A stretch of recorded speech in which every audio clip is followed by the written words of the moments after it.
then like 75% of Americans would now vote for a gay person. That's a big change from 10 years ago. Yep. 60% would vote for a Muslim. 58% would vote for an atheist. Socialist, 47. It's at the very bottom of the ballot. They hear socialist, they think herpes, Bernie. Under Trump, the Congress voted for $1 trillion in tax breaks for the richest people in this country and the largest corporations. That's a giveaway.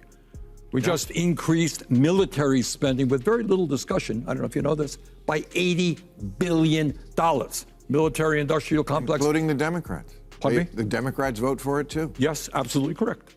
Bill Maher delivered a sharp and aggressive on-air rant where he directly took aim at Bernie Sanders with a forceful and unfiltered takedown during a live television broadcast that quickly escalated into one of the most talked-about moments of the show. When he ran in 2020, Bernie Sanders said he would legalize marijuana on his first day as president, but that the business of selling pot would be awarded first to those who suffered most from the drug war.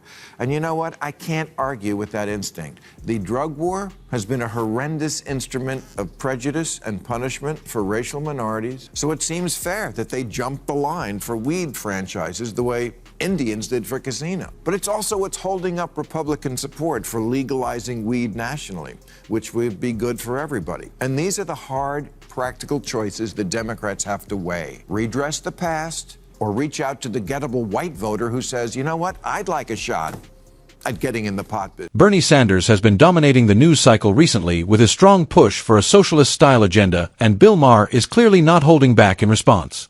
The criticism is sharp, direct, and aimed straight at the core of Sanders' political platform. It comes across as relentless and focused, leaving little room for soft interpretation. This is the kind of exchange that pulls attention fast and sets social media buzzing as viewers react to every word. Bernie Sanders, his big thing was always bringing single-payer health care to our country of 340 million. But when liberal, tie-dyed Vermont tried to do it for a population of 626,000, it collapsed like that poor in the Oval Office last week.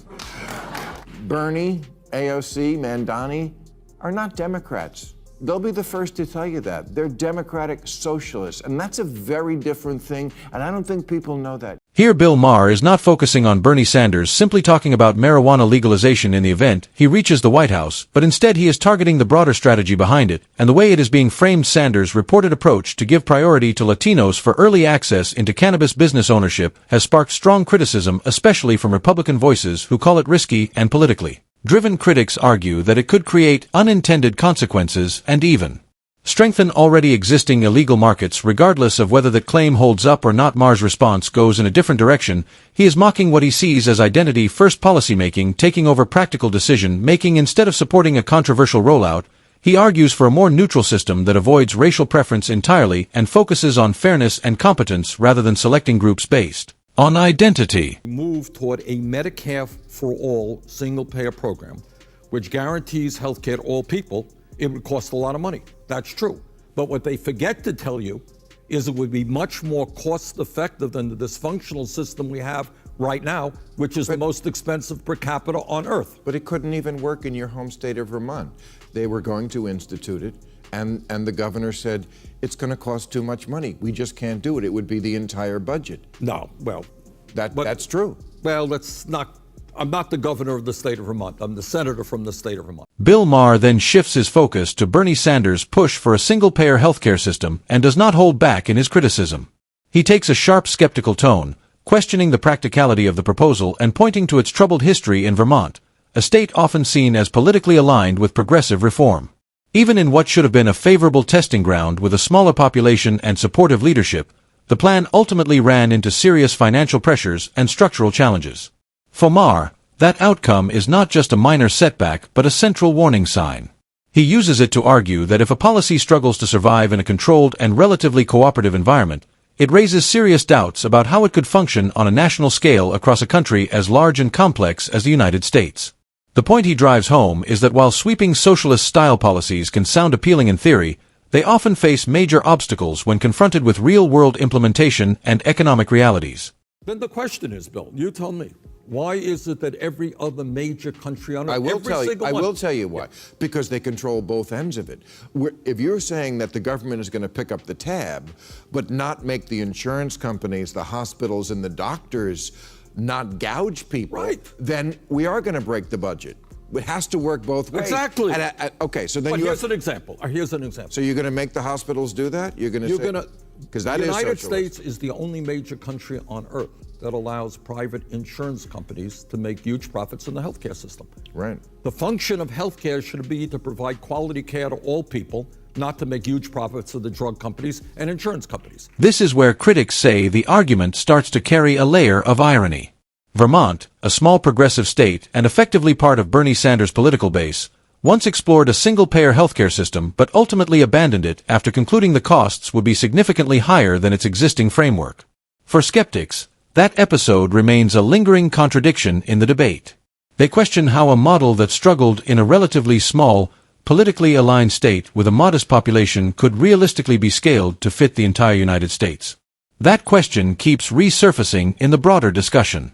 Sanders continues to present single-payer healthcare as a long-term cost-saving reform, but opponents point back to Vermont as evidence that the financial assumptions may not hold up in practice. To them, it is more than theory on paper. It is a real-world example that fuels ongoing doubts about whether large-scale systemic reforms can actually deliver the results they promise. Are radicals about this concept, and radical economic policy is always ineluctably married to radical social policy. Their platform, for example, calls for completely open borders.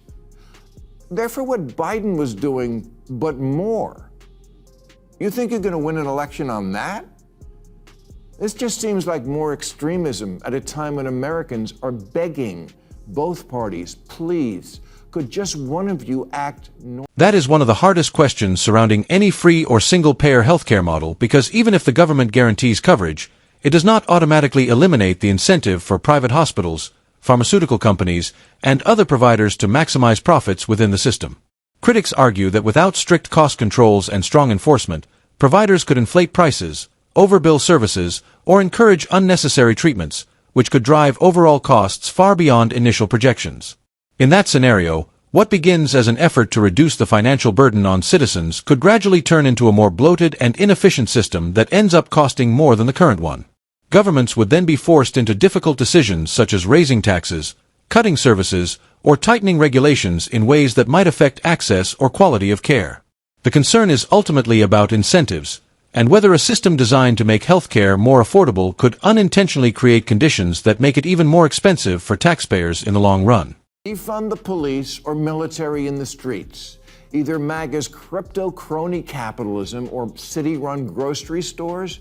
No, I don't want that. I want a Democrat who reassures me if you like your Whole Foods, you can keep your Whole Foods. Governor-elect Spanberger once said about Biden's presidency that, quote, nobody elected him to be FDR. They elected him to be normal. Normal! You know, at this year's DSA convention, or as it's commonly known, Comic-Con,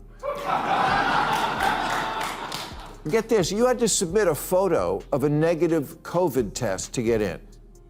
In 2025. Yeah, no one wants to do that again. Bill Maher then moves to what he characterizes as Bernie Sanders' more permissive stance on immigration, focusing on what he sees as a looser and less structured approach. He raises concerns that are already widely debated in public discourse, pointing to perceived gaps in enforcement and oversight. Critics in this line of argument often cite examples such as asylum claims with limited documentation being used to gain entry, visa overstays that go untracked, and sanctuary policies that may limit cooperation with deportation efforts even after minor offenses. However, Maher's central point is not framed as opposition to immigration itself, but rather as a question of structure, consistency, and control. In his view, any functioning system requires clear rules, reliable enforcement, and a framework that treats both citizens and legal entrants fairly. Without that balance, he argues, the system risks becoming increasingly difficult to manage and could ultimately weaken public trust in the process rather than reinforce it. I don't think most Americans realize they're already socialists. In certain respects, okay. We want to deal with the grotesque level of income and wealth inequality in America. Very few people think it is acceptable or moral that the top 1/10 of 1% owns almost as much wealth as the bottom 90%. That we have seen a proliferate. But see, Bernie, you always say that, and I think even the Republicans are not for income inequality. They hear that, but it doesn't compute that that's going to be solved by socialism. Socialism is the programs they already like. They like Social Security. That's socialism. But they like Medicare. They like the VA. They like the military. No, that's exactly right. It's already a socialist country. Bill Maher argues that Bernie Sanders' embrace of what he describes as more extreme woke ideals is a key factor that repeatedly creates political friction for him on the national stage. In Maher's view, Sanders does not only face opposition from Republicans, but also skepticism from within his own party, where some Democrats see his platform as too ideologically rigid and politically risky to win a general election. He points to Sanders' socialist-leaning policies as a major sticking point, suggesting they often fail to connect with a broader segment of voters who may lean left but still prefer more moderate, practical solutions. Even among Democratic voters, Maher claims there is growing fatigue with messaging that feels more ideological than grounded in everyday concerns. The result, he argues, is a candidate who can energize a loyal base but struggles to expand beyond it, raising questions about his ability to unify the party and compete effectively on a national level. You won't be getting their vote. Then like 75% of Americans would now vote for a gay person. That's a big change from 10 years ago. Yep. 60% would vote for a Muslim. 58% would vote for an atheist. Socialist, 47. It's at the very bottom of the ballot. They hear socialist, they think herpes, Bernie. Maher's argument lands on a familiar point. The United States already operates with a broad mix of social safety nets without fully shifting into a centralized socialist system. Programs like SNAP, Medicaid, Social Security, and the VA already provide food assistance, healthcare coverage, retirement income, and disability support to millions of Americans, forming a layered system of targeted aid rather than a fully state-run economy. His broader claim is that strengthening or expanding these existing programs is fundamentally different from restructuring the entire economy around a comprehensive socialist model. Critics of large-scale socialism often point to examples like Venezuela and North Korea as warnings, arguing that extensive state control can lead to economic inefficiency, shortages, and reduced individual opportunity. The takeaway, in Maher's framing, is to build on systems that already function, fix their flaws where necessary, but avoid betting everything on sweeping structural overhauls that could introduce greater instability than they solve. American people believe that the largest corporations and the wealthiest people who today are doing phenomenally well while the middle class shrinks, do people believe they should be asked to pay more in taxes? The American people say yes. Okay. But now this has been studied. The amount of tax revenue that we would get just from taxing the people who, I think your fans think you're talking about, the people who own a yacht, does not come close to covering what you want to pay for. Many Americans remain skeptical of socialism for one central reason. They question how well it actually works in practice.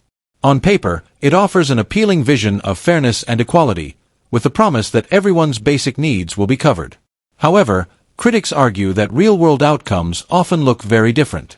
When governments take tighter control of industries, they say inefficiencies can increase, innovation may slow down, and incentives to work, invest, or compete can weaken over time, potentially leading to lower growth, fewer job opportunities, and reduced productivity. Another concern is control over distribution itself, where goods and services that are meant to be freely provided can end up being managed through strict bureaucratic systems that determine availability, quantity, and timing. In that view, central planning can result in shortages, long delays, and limited choice. For many Americans, the concern is not about rejecting public support, but about avoiding a system they believe could trade economic freedom and opportunity for heavy control and uncertainty.